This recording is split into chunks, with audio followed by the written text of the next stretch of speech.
morning, church. So happy to see you. I hope you had a great week. We're going to start by leading some songs or singing some songs for God. We'd love it if you would stand up and worship with us.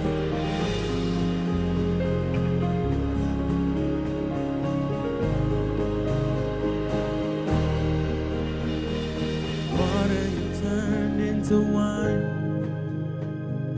Open the eyes of the blind. There's no one like you, none like you. Into the darkness you shine. Out of the ashes we rise. There's no one like you, none like you. Sing this with me. Our God is greater, our God is stronger. God, you are higher than any other. Our God is healer, awesome in power. Our God, our God, yeah.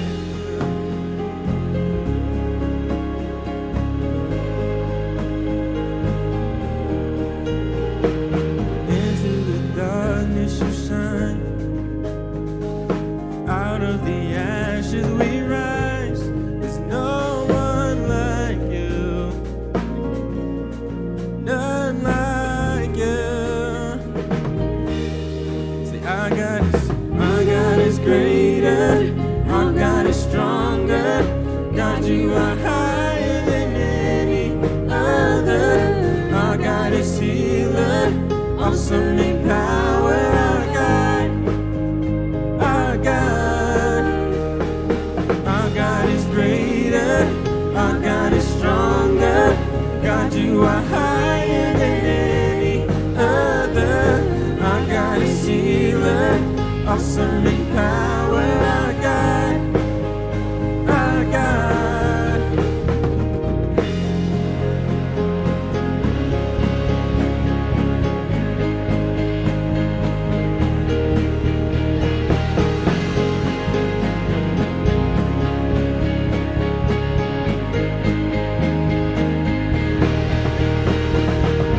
And if our God is for us, then who could ever stop us?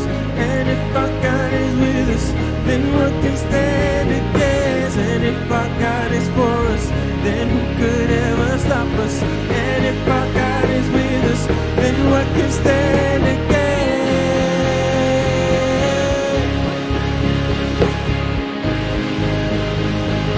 Then what can stand against?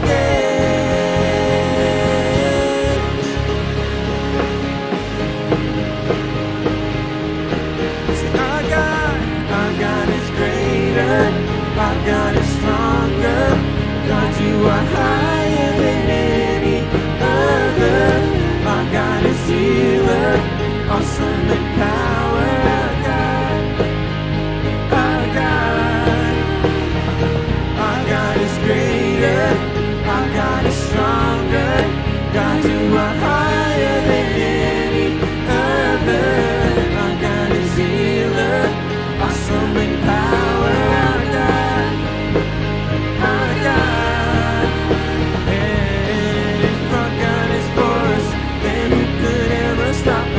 And if our God is with us, then what can stand against? And if our God is for us, then who could ever stop us? And if our God is with us, then what can stand against?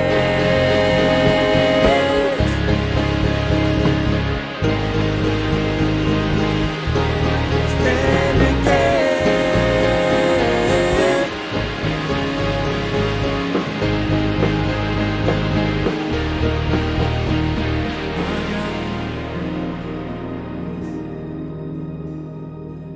Our God is greater, our God is stronger.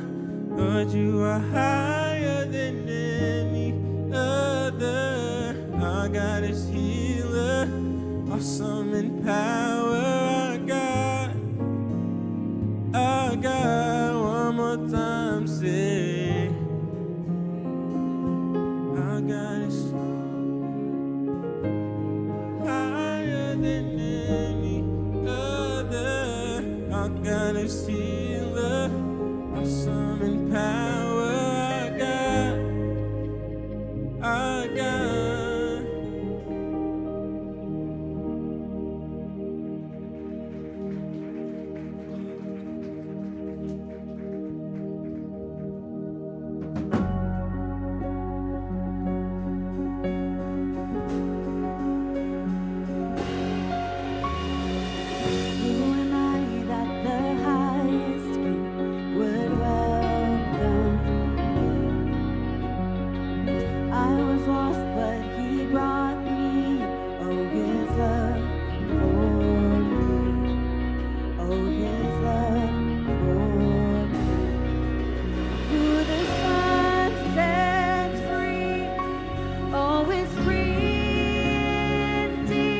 have this debate at my house, in our workplace. I'm sure some of you have this debate as well, and that is, who is the GOAT? Whether it's in the football quarterback, is it Tom Brady? No, sorry. Is it basketball? Is it Michael Jordan? Is it LeBron? It's a fun thing we talk about. Who's the greatest of all time? And we just try to figure it out. Who is it? We all have what we're debating about.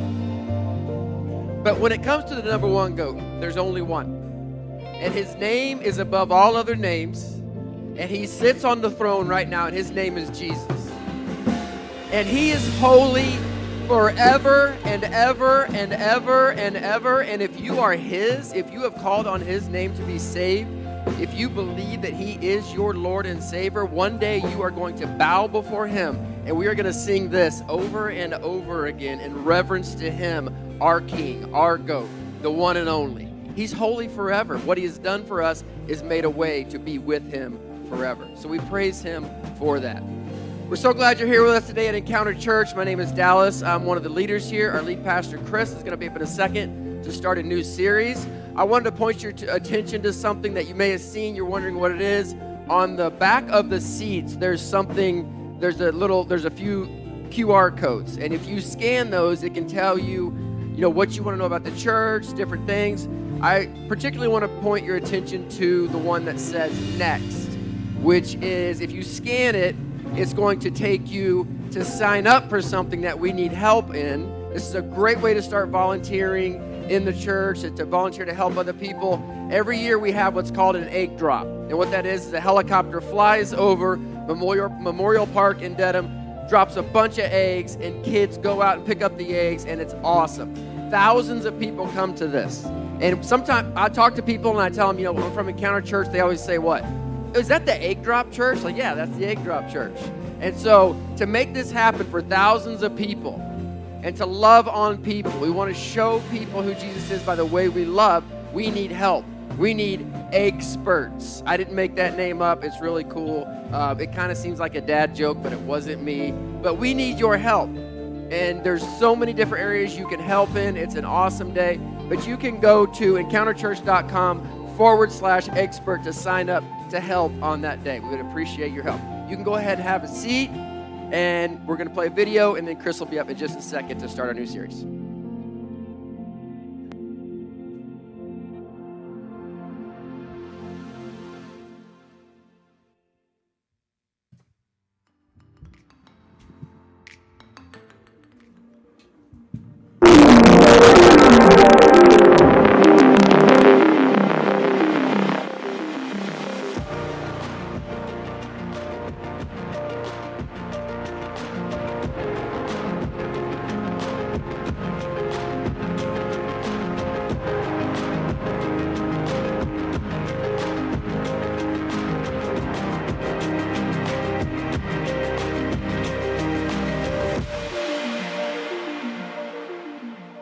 Good morning. It is so good to see you. My name is Chris Causey. For those who are brand new, you're probably wondering why I'm about to gush for a second. So just give you a heads up. I'm pastor, and I have missed you guys. It's been a little bit of time since I've been here and been on the stage, and so I was so excited to finally be back today. I've been looking forward to this all week, and I, like Dallas and the team, have done a phenomenal job while we've been gone. We had a great vacation, and then got back and was in Florida this past week. Actually last weekend. And I was speaking at a church and then also doing some consulting. It was a promise I'd made to a friend of mine last year and before we'd even planned the vacation. So I was like, this isn't perfect timing. But while in Florida, I got sick and flew back and then was in the bed the rest of the week. And so yesterday was my first day that I was back. And so I wanted to make a grand entrance because I had literally been stuck in my bedroom. I kept texting my wife and being like, hey, remember that scene from Charlie and the Chocolate Factory where the grandparents are like in the bed? I was like, I'm starting to feel like that, okay? And I don't think I would like it, but at this point, I would take people in the bed with me just because I've been by myself and I am so lonely right now. I just want to see you guys. And so like I'd planned it out.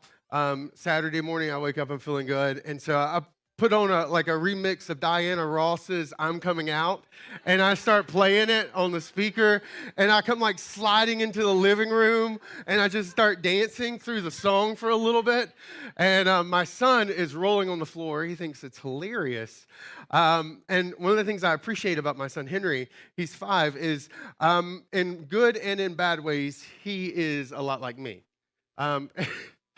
So I apologize in advance. If you ever try to walk up and say, hey, Henry, high five, and he looks at you like there's something wrong with you, that's my fault, okay?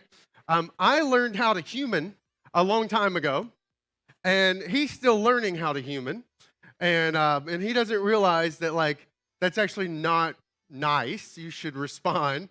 He's just like, did I initiate this conversation? Then why are you talking to me? Clearly, I did not want to talk to you, so why are you talking to me? And like I said, I learned how to be polite about it a long time ago, and then I'm a pastor, and so this people is my job. And so, yes, my apologies in advance. But one of the things that he gets from me that is good is he enjoys making people laugh. Like, I really love making people laugh. I love, like, and in fact, I'm really bad at a funeral because I will drive to the funeral and I'm thinking, I want to leave. I want people laughing. Like, I want the event to feel a little bit like a party, which is like the very opposite of what a funeral should be.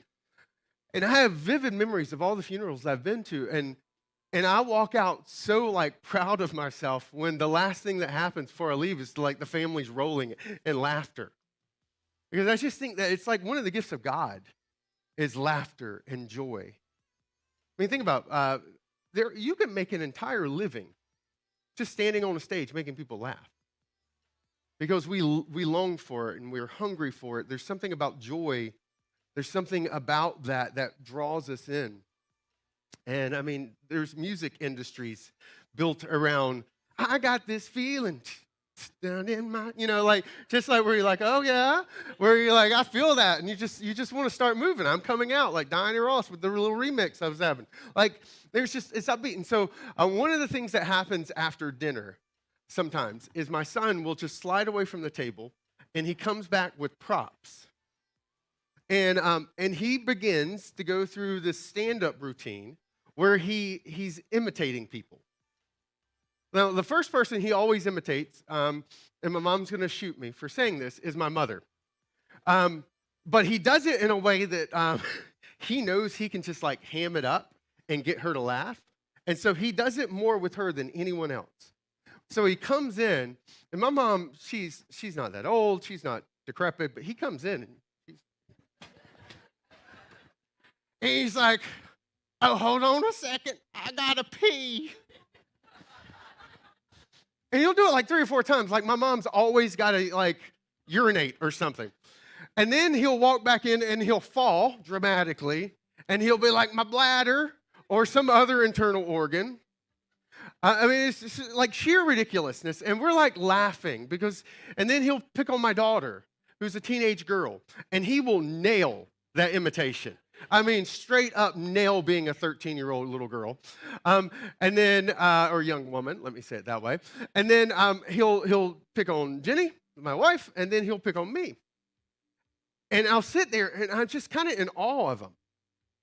Because he's already figured out as a 5-year-old, what is it about us that if he just grabs hold of that, it automatically, everyone's like, oh, I know who he's doing right now.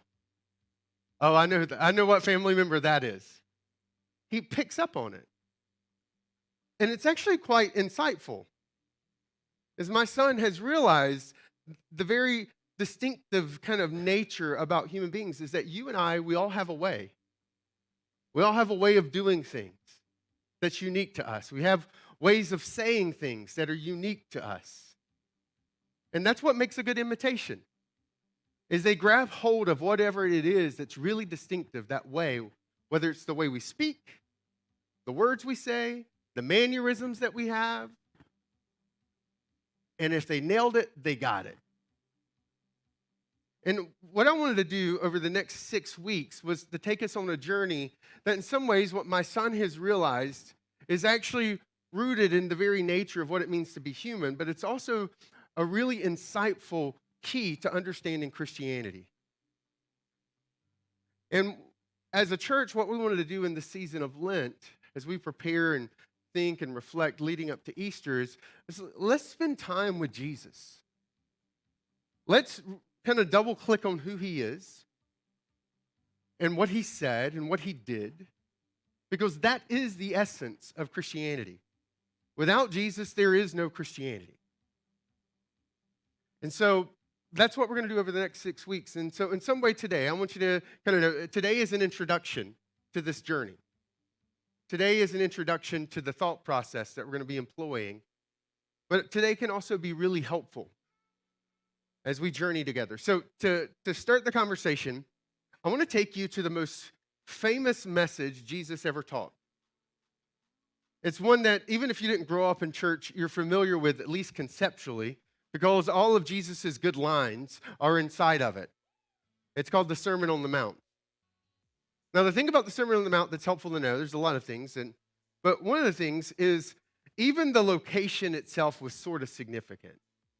It's called the Sermon on the Mount because it's the Sermon on the Mountaintop. Jesus has a group that's gathered, and he's teaching this whole new paradigm that he keeps referring to as the kingdom of heaven. Kingdom of heaven, kingdom of heaven. And we don't have time to unpack all of that today, but he's saying to the group, I've got a new way. There's a new way of doing faith, and it's the Jesus way. And he's chosen the mountaintop because all the people gathered there that day are Jewish. And the most significant location for spiritual revelation from God in the Jewish faith was the mountaintop. The 10 Commandments came from Moses on a mountaintop.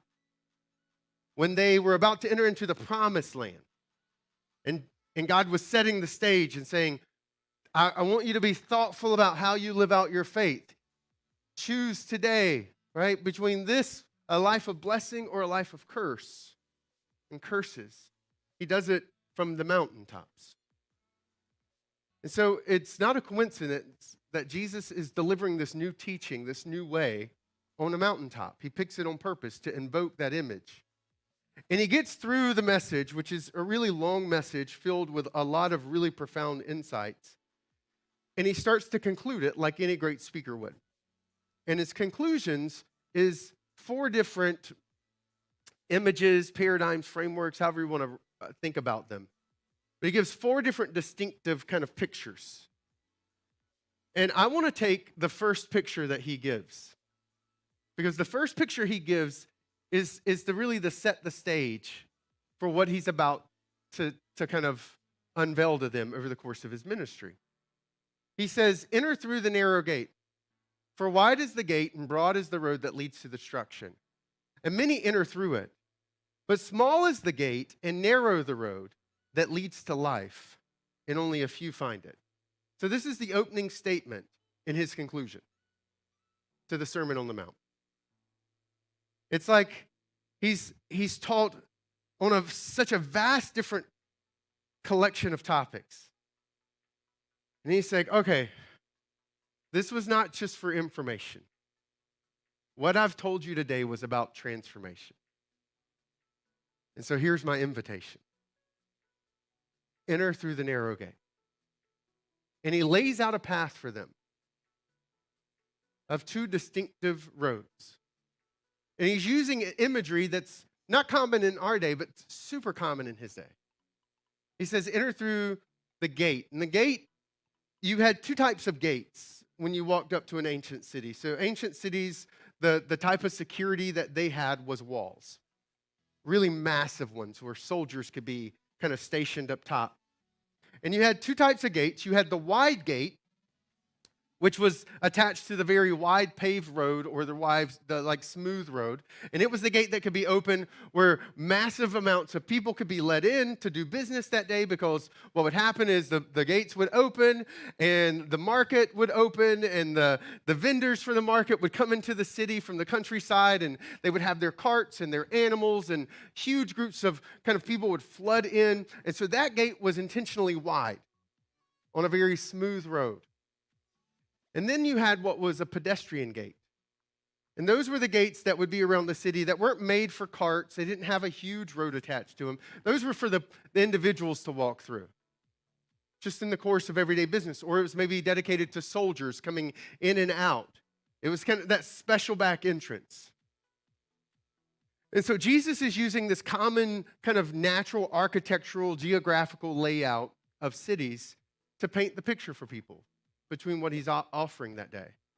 And you notice the first choice that he offers them that they can choose is the wide one. And this is a little counterintuitive, because when you approach the city, your first instinct was to go through the wide gate, because that's the gate everyone uses. That's the road that's the easiest to walk on. There's not as many rocks. The grade is smooth. And so Jesus is intentionally kind of inverting what's the intuitive thing to do. And he's doing it on purpose. He's saying, hey, look, I know the natural thing is when you approach a city is you want to go through the wide gate. But what I've told you today, I actually want to boil down for you the teachings I'm giving you two choices. And one of those choices, it looks easy. It's wide. It opens up. The road is wide. It's comfortable. It's filled with people. But there's a trick. It's a road that he said that leads to destruction. So in late 1800s, many of you probably learned in history class, there was the Great Chicago Fire. And the Great Chicago Fire wasn't just the fire in Chicago. It was actually, there was a collection of fires that played out in and around Lake Michigan. And one of the towns that was spared through that period of time was a town called Singapore, Michigan. Singapore, Michigan, as you can kind of see in this blurry photo from the 1870s, is on the shoreline of Lake Michigan. It's surrounded by beautiful white pine forest, and in the aftermath of the Great Fire, there was a huge surge in demand for wood. And so the people of Singapore thought, this is our moment. We can cash in. Because there were a lot of towns along Lake Michigan that in the course of that summer and the summers before and after that experienced fires. And so they had been untouched. And so they had this vast forest that they decided they could finally cut down and cash in. And so that's what they did. They cut down every single white pine in the forest. And they, using Lake Michigan, started to ship the pine down to Chicago to help rebuild. And in the process, making tons of money for the lumber mills and the owners and the workers. And then something interesting started to happen. See, none of them were geologists. So they didn't realize at the time actually what they had set into motion. You see, along the eastern coast and along the coast of Lake Michigan, you have these massive sand dunes. And it's really, there's a lot of different factors that contribute to why an area would have a sand dune. But what they had not realized was that Singapore had been built on an ancient sand dune that no longer looked like a sand dune because it was covered with a vast forest. A vast forest that no longer existed now. And so what started to happen over the next decade or so is that the sand dune began to emerge again. There was no longer the forest to trap the sands that were blowing in through the winds and to settle them. There were no longer any more roots to keep the sand anchored in the ground. And so what started to happen is that the sand dune began to overtake the town. And in fact, if you were to drive to Lake Michigan and go to the site of Singapore, Michigan, which you can, this is what you would find today. It is a massive sand dune. And if any of you were feeling ambitious with a shovel, you could dig under this and you would find the remnants of Singapore, Michigan. And what Jesus is saying in the framework that he's presenting that's so powerful that you can miss it is that he's saying, I don't want you to just hear me warn you about the gate and the road. He said, I want you to hear me warn you about where the road goes. It's a road that leads to destruction. Because here's the reality. No one starts drinking thinking, man, I really want to be addicted and become an alcoholic. No one ever belittles or is sarcastic or is cutting to their spouse and saying, I really want to make sure I spend the next 10 years cutting them down so that they're almost devoid of a human being because of our relationship. No one ever starts off by cheating a little bit here and cheating a little bit there to say, you know what, I want to be one of the world's greatest fraudmen. Like, I want to be the best. Like, no, none of us start out saying, I want to end up there.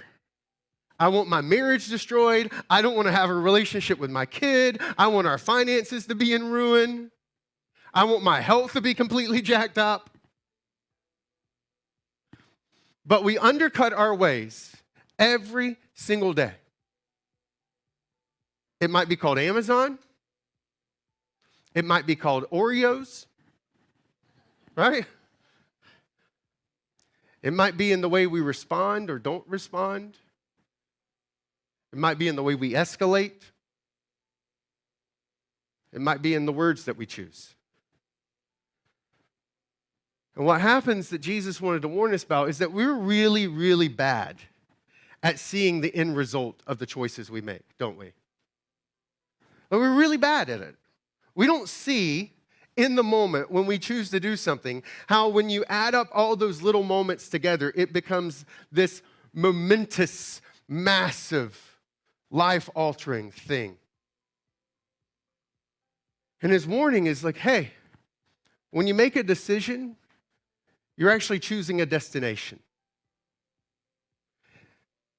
Not the big decisions, the little ones. Because those little decisions introduce drift into your life. And he said the danger with the drift is that it's not just you drifting, it's a whole group of people drifting with you too. And so you look around and you're like, oh, well, everyone else is doing it. It must be okay. Or my friends, when I talk about the argument I had with my spouse, they're like, good for you. That's what you should have told her. She doesn't appreciate you. Everyone around you is, they're amening what you're doing. Because only a really good friend would actually speak up and say, I think you're being an idiot. And then you would just jettison them from the group. Like, you don't understand. You're just like her. You're taking her side. And we fall into the trap. I mean, I think one of the worst things, this just, you don't have to agree with me, but I'm going to show you just a little bit of evidence. One of the worst inventions, perhaps, in human history, at the same time it is one of the greatest inventions, was the smartphone. It is very inappropriately labeled because the smartphone should be called the dumb phone for what it oftentimes produces in our lives, right? I've never met anyone who is like, man, I just spent the last hour doom scrolling. I feel so good. You know? And one of the things I appreciate about what the smartphone makers have started doing is now they'll send you a weekly report of how much life you wasted that week staring at that screen. They're like, you spent 4 hours on your phone yesterday. And you're like, what did I do yesterday on my phone for 4 hours? You're like, that's a lot of time. But to further double click on this thing, I think one of the worst apps that is also enjoyable that's ever been created is TikTok. Okay, I know I'm getting personal, okay? Because some of you are like, I love TikTok. I will cut you. That's fine. Look, I mean, TikTok is filled with some wonderful things. Things that will make you laugh, things that will make you healthier, things that will make you better. I mean, there are genuinely people who are contributing on TikTok. But that's not all TikTok is. I would argue, and I think I could back this up with data, that there has not been another app on smartphones that has led to the death of more teenagers than TikTok. More teenagers have died, gone to the hospital, ended up in bad places because of that one app than any other app. And this is where, go fact check me on it. Because let's just take the Tide Pod Challenge, for example. Okay, you remember that? Right, about 6 years ago, 7 years ago, it went around, you should eat a Tide Pod. I don't know how that started. I don't know what teenager was sitting in the laundry room was like watching their parent throw the Tide Pod in and say, you know what's better than throwing it in a washing machine? Throwing it in my mouth. But they did. And then they published it on TikTok. And the institution, the organization that is the collective kind of group that we now call Poison Control, registered in the aftermath of that challenge hundreds of phone calls because of the Tide Pod Challenge. Hospitals documented, kids. And I'm not even getting into the really bad TikTok challenges because there's far more worse ones. But it has literally been responsible for the deaths of children. And the reason TikTok is so powerful isn't just because of the videos, it's because it creates the illusion everyone else is doing it too. If you were the only idiot on planet Earth throwing a Tide Pod in your mouth, you wouldn't do it. Because you'd be like, this is dumb. I'm the only person on planet Earth. But if you watched a TikTok video and you thought, man, thousands of people my age are eating Tide Pods, it must be the thing, then you would do it. And it's not just teenagers who are susceptible, although I remember vividly the same conversation that you probably had when you were growing up from your parent. If everyone else was jumping off a cliff, would you jump off of it too? And what was your response? Your response is never no. Your response was probably like mine, which was, well, it depends. Is there a lake at the bottom of that cliff? Maybe all those people are jumping in a lake and it's fun. So yeah, I jump off the cliff too. Right?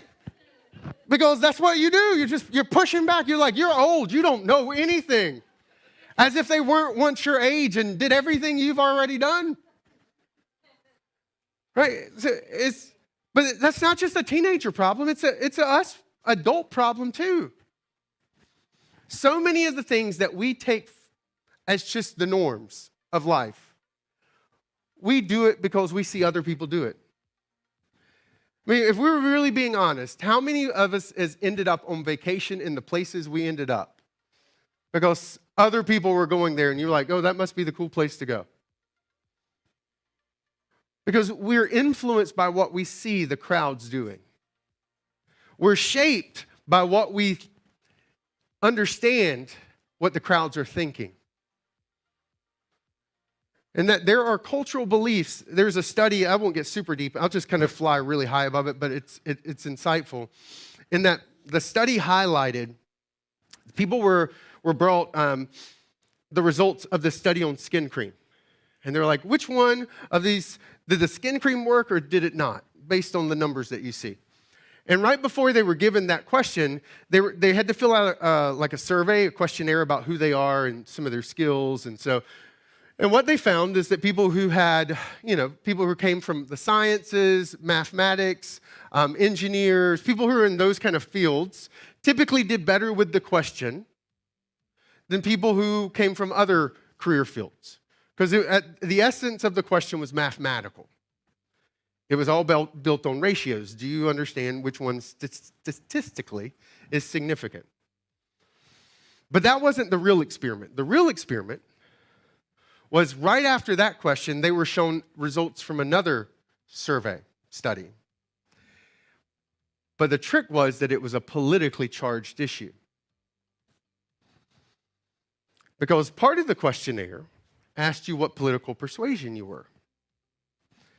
And so while everyone who had looked at the skin cream study did math, those same people jettisoned the math when it was a politically charged issue. So if you were a Democrat and you were presented with an issue that was a Democratic issue, it didn't matter what the numbers said, you chose to partner with the Democratic argument in the study. If you were a Republican, same thing. You picked the other side. And they did this multiple times. And what the study ultimately revealed, is written by Dr. Kahn, brilliant, from 2014. This is way back in 2014. Was that when it was an issue like skin cream that people did not care about, they were quite comfortable using math. But when it was an issue that involved being a part of a group that they said they were a part of, math no longer mattered. Truth no longer mattered. They would defend the group's view because that's who they were.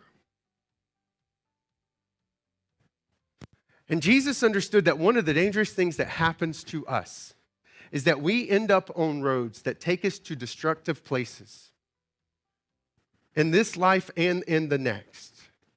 Because we look around and we see other people thinking what we're thinking, other people believing what we're believing, other people doing what we're doing, and we automatically assume it must be right. And Jesus is warning them, that road, if you look up and you're surrounded by everybody who looks like you doing what you're doing, he's like, that might be the wrong road. He says, because there's another road. The alternate choice is the one that's narrow. The gate is small. The road is not even. It's uphill. It's hard sometimes. He's like, but that road leads to life. That road leads to like fulfillment and joy and peace. And you're like, well, what does the nature of that kind of road look like? Well, it's actually right before he says this verse. He summarizes all of his teachings. And he says, so in everything. So in everything I've said, from the conversation around adultery, to the conversation around anger, to the conversation around forgiveness, to the conversation around generosity, to all of those different topics. So in everything, he's like, here's the simple kind of key to being able to figure it all out, to remembering it all. Do to others what you would have them do to you. And he introduces for the first time what we now call the golden rule. No religious teacher or philosopher ever had said what Jesus said when he uttered that statement. The closest thing, even if you studied this, you will find, the closest thing was in multiple religions, multiple teachers had said, don't do to others what you don't want done to you. Which is not the golden rule. It's more like the silver rule, right? Like it's not as golden. It's not as good. Well, that one's actually really easy to accomplish because you just don't slap people, even though you want to slap them, because you don't want to be slapped. It's a whole different paradigm when you start to do to others intentionally the life that you wish that they were doing to you, where you start to be generous, where you start to be kind, where you start to be forgiving, where you start to be gracious and understanding, because that's what you want from, like, all of us, no matter how, like, different you may think you are from the rest of this room. Every single one of us want to be loved. Every single one of us wants someone, even if they don't agree with us, to sit across from us and seek to understand us and understand how we arrived at where we arrived. We all want someone to believe that there's the best inside of us. Like, we all want all those things. And Jesus is like, the kingdom that I'm bringing in is filled with people who this is what they do every single day. They sit down, they show up, they speak up, and the way that they show up and speak and live reflects the doing unto others as you want them to do to you. It's the type of people who don't wait for others to be kind before they're kind. It's the type of people who don't wait for someone else to forgive. It's the kind of people who don't wait for someone else to show humility before we show humility and say we messed up and we got it wrong. He's like, the kingdom that I'm proclaiming looks different. And it's a narrow road. It's a harder road. And he says, that's why I just want to encourage you. This command, this emphatic statement at the very beginning, enter through the narrow gate. Because you will never drift your way into the narrow way. You will never wake up one day and realize, man, I'm building healthy habits in my life. Or, man, I'm actually like on the road to having a solid marriage. Or I'm actually on the road to having really solid finances. Or I woke up one day and my bank account was loaded and everyone around me was happy and I was healthy. Like, that doesn't happen. It doesn't happen in our mental health. It doesn't happen in our physical health. And it doesn't happen in our spiritual health either. And Jesus is saying, look, if you want to do this, this is intentional. This is decisive. This is something that you've got to practice. If you own a business, you know you don't drift to a great business. It's why great businesses are so rare. It's why businesses get written about. It may be why people come to you more than anyone else, is because you intentionally, sacrificially, for not just days, but a decade plus, have shown up doing something different than what everyone else is doing. It explains Chick-fil-A, right? I mean, you study Chick-fil-A, they're more successful in 6 days than other fast food chains are in 7. And it's not just because they have a better chicken sandwich. It's because collectively, that organization is like, we're going to do things differently. And it's baked into how they do it. And what's true about an organization or an institution is true about you and me. We have to be intentional about that. And the thing that's interesting about this is that Jesus gets to the end of the sermon and he doesn't say, I want you to believe what I've said. Notice he's not calling people to believe him. Right? He's telling them, enter through the gate. I want you to do action. He's actually inviting people to follow him. Because there are 2 crowds there that day.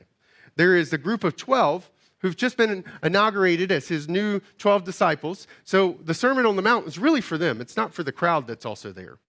This is their onboarding orientation. It's really what it is for them. Jesus is telling them what the new way looks like. But there's a huge crowd of people who are listening into the conversation too. And the difference between that group and the crowd was that they had responded to this phrase, follow me. Because if you go back and look at Jesus' interactions with all the 12, his invitation is never believe in me. His invitation is follow me. Because belief is cheap, right? Confession. I believe that drinking lots of water every single day is healthy and is needed for the human body, which is mainly composed of H2O. Right? If you hook me up to a lie detector test, I would tell you that. If you hook me up to a lie detector and say, do you believe overeating leads to being overweight? I would say, yes, I do. And I should not do that. But all of us know, you can look at me and know that I am always on the verge of dehydration because I hate the taste of water because it has no taste, which is weird. It's a separate conversation. I'm like, this thing doesn't taste like anything. Why can't water taste better? I drink it, you know? And then, like a Lay's potato chip, I believe it tastes good. Also, and the reality is that your belief and my belief, many of them are cheap. And they don't lead to life change. Many of you, when you stood up on the altar and you looked at that person dressed so pretty, so nice, you believed all the words you said. But if you've been married for decades, you know that believing the words you said 20 years ago is not the secret to building a great marriage. It's action. Right? And Jesus' invitation is an invitation to follow him because ultimately in the day, he was not inviting us to just believe in him. He was inviting us to follow him. He was inviting us, and it's the same way. Like, if I had come out yesterday morning throwing sheet music of I'm coming out, my son would not have laughed. It would not have been a funny moment. My family would have been like, why are you throwing sheep music at us? This is weird. And what Jesus is saying to the crowd and to his disciples that day is that the Christian faith is a lot like sheep music. If you're walking around with belief without action, you're just holding sheep music. And I don't know anyone who drives down the road and says, man, I want to hear Diana Ross, and pulls out sheep music and puts it on their dashboard. I don't see anybody working out in the gym being like, man, I need some pump-up music. And they put sheet music taped to their weight machine. Because it's not enough. It's not the real thing. In Christianity, I think so many people will say they believe in Christianity because they grew up around it, and they'll mentally kind of ascribe it to their belief system. But if you've double-clicked on what the Christianity they have in their life is, it's pretty much anemic. Or it's not even there. Because they're living out a sheet music kind of faith. And it's possible to live out sheet music faith and to be on the wide road. And that's Jesus' warning. He's like, when you stand before me at the end of days, I'm not going to ask you how many times you attended church. I'm not going to ask you, do you know the Apostles' Creed or the Golden Rule? I'm going to ask you, did you trust me and believe me enough that you lived the Golden Rule? I'm not going to ask you, do you know the words to Amazing Grace? I'm going to ask you, did you experience Amazing Grace and it changed how you live? When people are like, oh yeah, I met Jesus, and their life looks just as bad after as it did before, I'm like, I don't know if you understand what grace is. Because grace actually changes how you live your life. It affects you down at the very core. And look, I'm not even saying part of it's your fault. Some of us grew up in religious traditions that made it even harder to sort through all this stuff. Because you really were told, just check the boxes. Do these things. And if I can be just super blunt with you, I feel like getting diagnosed with cancer and knowing one day I might meet Jesus soon just gives me freedoms. And this is one of them. Jesus does not care how many Hail Marys you've prayed. He doesn't. He wants to know, what have you done with him and his invitation and what he's called you into. And this is the most compassionate thing that he can do, because he recognizes that all of us will one day see him. And I can promise you, if you're on the wide road, you've never wrestled through these issues, on that day you will regret that you never did. And Jesus ultimately is calling us into an invitation of imitation. If you were like, boil down Christianity, what is it? It is an invitation to imitate Jesus in the way we live, in the way we speak, in the way we act, in the way we interact, in the way we respond to not just those loved ones, but to our enemies. And what Jesus is doing that is so gracious is he's saying, look, all of you one day will see me again, and I won't look like this. And you're not going to drift to the place you want to get to. You need to decide today which gate you're going to enter through. And so here's how I want to end. You don't have to say this to the person sitting beside you. But can I just be emphatic? Because I wouldn't be a good pastor if I didn't say it to you. There is a life after this life. And the mechanics of how this thing works is whatever you choose in this life is permanently set like concrete in the next. And when we were all born, we were born selfish, like no one ever had to sit you down as a toddler and say, hey, I want you to be selfish. No one ever had to teach you how to not be kind. You learned how to use your words to cut people down and to make them feel bad. And some of you got really good at it. No one ever had to teach you that.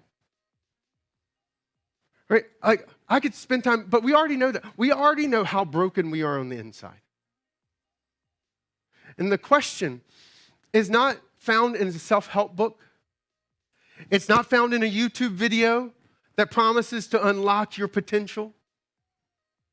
The answer to our brokenness is found in Jesus and his wholeness.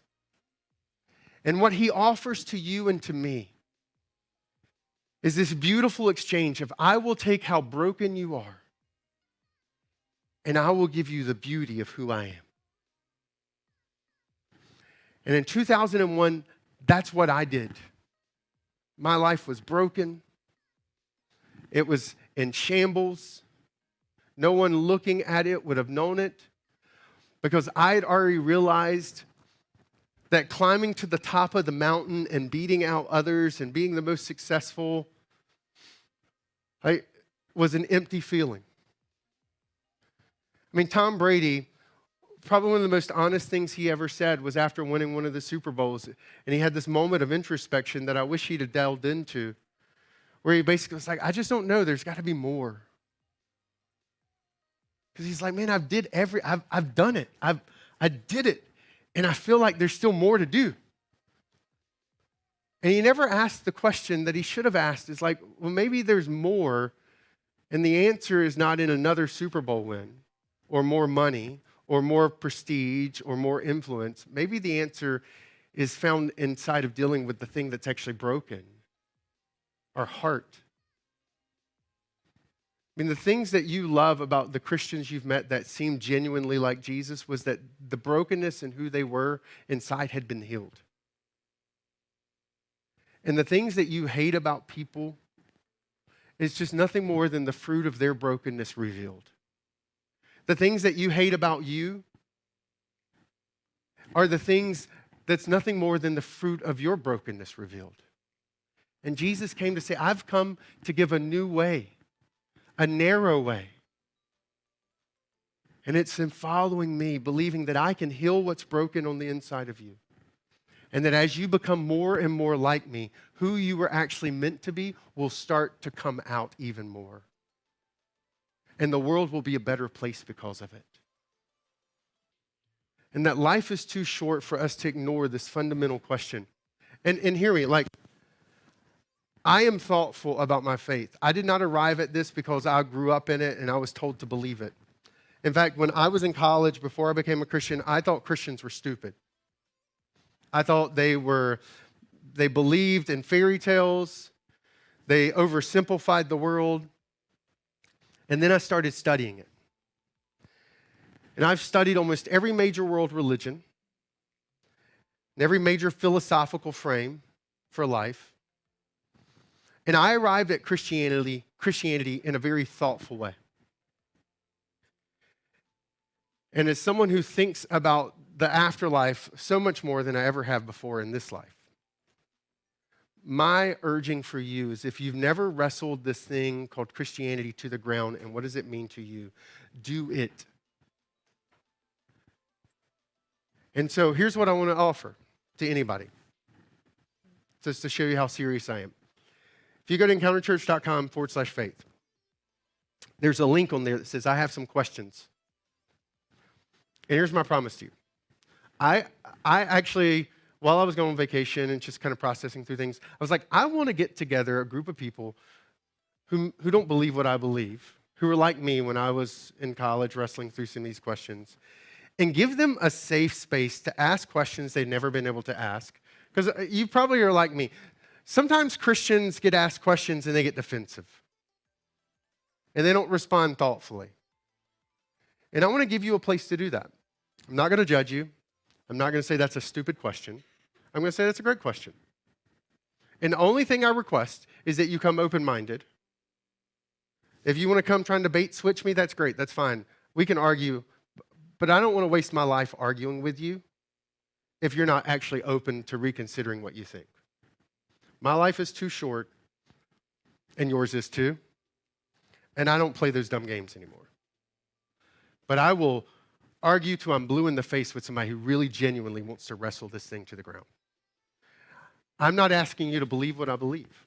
I'm just asking you to consider and reconsider what you believe. Because how you respond to Jesus is the most important decision you will ever make.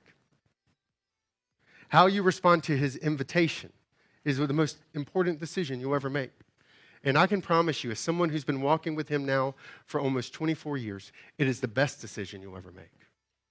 And your life will not just be better, you will be better at it too. Because he'll start to do things inside of you you can't even imagine. I would have never believed I would end up where I am with the family I have and the things. This year, I'm going to get to share a stage with my biggest hero. Right? Someone who speaks regularly to millions of people. While I was on vacation, I got an invitation in the fall to speak on the same stage with him. And I was like, Jenny, I can't believe they've asked me to speak. Like, I'm going to be on the same bio sheet as him. And there's not that many of us. I was like, I am so nervous. I'm going to say something stupid. Because he's my hero. Like, God keeps surprising me in fun ways. And I'm telling you, that's what it looks like when you start to walk with him, is he starts to transform you. And so, if that's you, the group will be confidential, right? And what happens, it's going to be like Fight Club. So we ain't talking about it outside of the group. And I legitimately will give you permission. You can bring any question you want to bring to me. And I will thoughtfully give you an answer that is rooted in Scripture, that is probably also inundated with philosophical, scientific, sociological studies that also back them up as well, because I just can't help it. So anyways, encounterchurch.com/faith. But ultimately, I wanted to kind of lay the groundwork today. The next 5 weeks will not be like today, but today I was like, I want to be really clear. Like, there's an invitation Jesus makes, and it is to follow him. And if you've never considered it, I hope today you will. And you may need the next 5 weeks, because what we're going to do over the next 5 weeks is we're going to start to look at the way of Jesus, how he treated people, how he interacted with people. And I can promise you, even if you don't believe what we believe, you will be better because of the time that we spend with him. And so that's my invitation. Join me on this Jesus journey. Whether you've been following him for a while or whether you consider for the first time today of following him. So my email is chris@encounterchurch.com. If you've got questions about faith that you don't want to use that link to go through, I mean it. I really want to be a resource for you. And I want to help you process through what you've been processing through about your own faith journey too. So with that, let me pray, and then we're going to close out with a song today. Father, thank you for your goodness and your grace and your mercy. Thank you that you care, that you created us. You know the plans that you have for us. And we just thank you that those plans are good, and those plans are kind, and they're great. And Father, thank you that at the end of the day, you love every single one of us. You know every single one of us. And you invite every single one of us into a space to consider you. Thank you for the questions that people have in this room about you that they've never asked before. That you care about their questions. You care about their doubts. You care about their misunderstandings. You care about even some of their misconceptions about who you are. And that your graciousness towards me is just evidence of that. And so may you use our final moments to meet with people, for them to, that thing that they feel inside of them, that man, that might be interesting, that they would sense that it's you. Doing the same thing to them that you did that day on that mountain, which was an invitation. And so may you give those who need to take that step today to lean into Christianity, may you give them the courage to click the form, to talk to me on the way out, or to email me. For those who maybe today is the day that they want to start following you, God, give them the courage to say, you know what, I don't want to just believe in Jesus, I'm going to follow Jesus. And that today would be the day they start to follow you. And for those who are listening and who are here, who've been walking with you for a while, help us to walk with you even closer. And to be mistaken for Jesus more in our lives. because of how we respond. And it's in your holy name I pray. Amen. So, thanks for being here. Thanks for being a part of this morning and letting me kind of set the stage and the foundation for this conversation so firmly. And we wanted to end with a song that further punctuates that. It's a newer song, maybe you're familiar with or not, but it's just this reminder, this declaration about who Jesus is. Because ultimately, what you heard me say earlier is some of you have legitimate baggage with Christianity because of how you grew up, for how you were treated, honestly. Church people can be mean. Believe me, I sit in the meetings with them sometimes, okay? I've done this for decades. I know they can be nasty. And what I don't want you to do is the same thing I've been tempted to do at times, is to mistake the church for Jesus. He is not them, and they are not him. And I apologize sincerely on his behalf to you for maybe the way some of you have been treated. But the core of our faith is not a bunch of broken people who've been transformed by Jesus, who are trying to become more like Jesus. The foundation of our faith, the core of our faith is Jesus Christ and who he is and what he has done. And so that's what this song is about. It's a declaration of Jesus. Because over the next 6 weeks, that's who I want you to know more about. That's who I want you to think more about. And that's who I want you to become more like. So I want to invite you to stand as our team leads us. And then I'll be back up to close this in a few minutes.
There's no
no one like the Lord. Oh, and all the elders, creatures bow, giving praise to Him and Him alone. There's no one like the Lord. Worthy, worthy is the Lamb who was slain and seated on the throne. There's no one like the Lord. All of the elders, creatures bow, giving praise to Him and Him alone. There's no one like the Lord.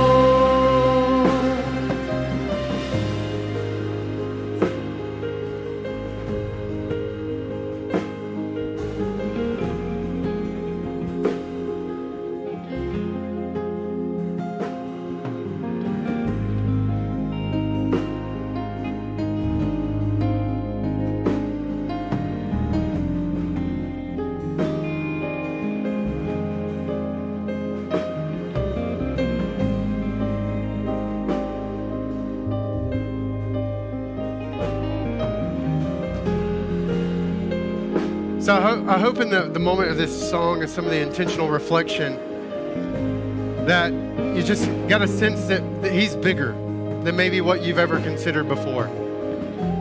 And that just to remind you, I even just had a conversation while I was walking out in the lobby with someone who's like, you know what, I believe, but I don't, that follow thing, I don't think I've ever done that.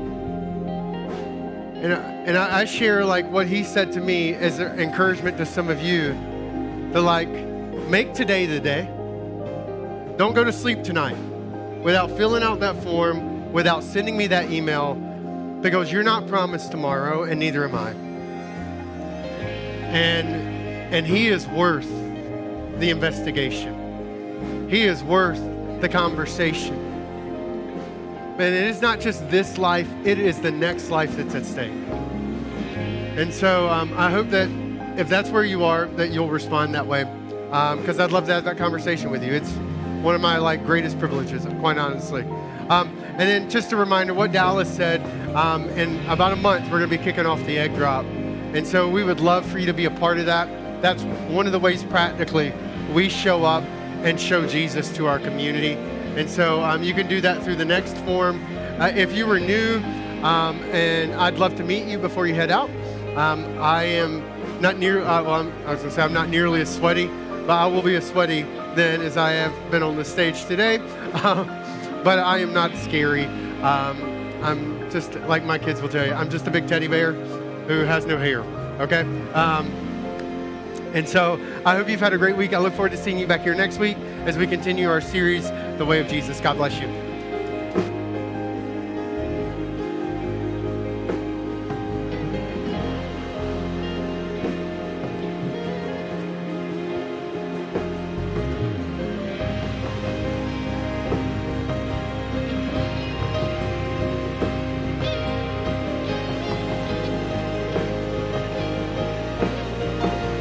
Crown you King of Glory.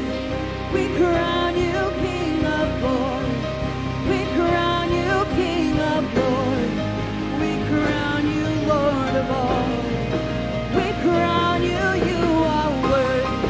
We crown you, you are worthy. We crown you, you are worthy. We crown you Lord of all. Worthy is the Lamb who was slain and seated on the throne. There's no one like the Lord. And all the elders, creatures bow, giving praise to Him and Him alone. There's no one like the Lord. He is worthy, is the Lamb who was slain and seated on the throne. There's no one like the Lord. And all of the elders, creatures bow, giving praise to Him and Him alone. There's